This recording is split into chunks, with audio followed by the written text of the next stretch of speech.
Setelah mengikuti sidang Komite Hak-Hak Ekonomi, Sosial, dan Budaya pada Februari, Indonesia menghadiri sidang Komite Hak Sipil dan Politik di Jenewa. Dalam sidang pada 11-12 Maret, para pakar mempertanyakan kekerasan dari aparat terhadap masyarakat sipil Papua yang ikut menyebabkan banyaknya pengungsi. Hay informes de torturas y homicidios ilegítimos llevados a cabo por las fuerzas de seguridad en Papúa y Papúa Occidental en 2022.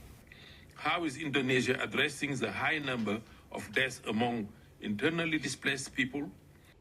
Namun delegasi Indonesia membantah adanya militerisasi di tanah Cendrawasih dan mengatakan pemerintah memberlakukan pendekatan pendanaan untuk memperkuat otonomi di Papua.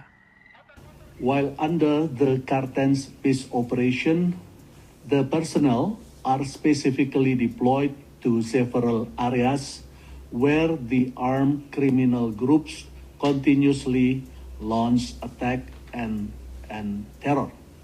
Selain Papua, para pakar juga menyoroti 12 kasus pelanggaran HAM berat masa lalu yang penyelesaiannya dianggap masih mandek.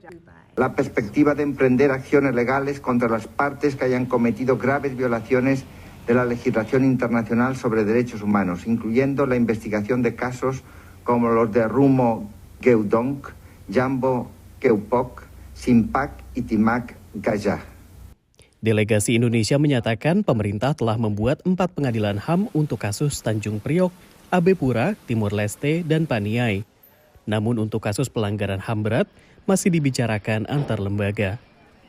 Antara Komisi Nasional Hak Asasi Manusia dengan Kejaksaan Agung untuk menangani kasus-kasus pelanggaran berat HAM. Pada awal 2023, Presiden Joko Widodo menyampaikan pidato penyesalan atas pelanggaran HAM berat masa lalu, tapi belum ada pengungkapan kebenaran apalagi proses hukum.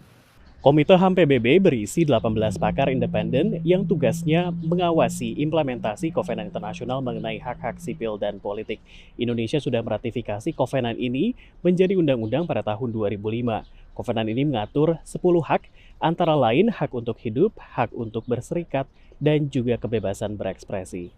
Perwakilan organisasi masyarakat sipil yang turut hadir di Jenewa menilai jawaban Indonesia untuk pelanggaran HAM berat masa lalu sangat normatif dan tidak menunjukkan kemauan politik untuk mengungkap kebenaran.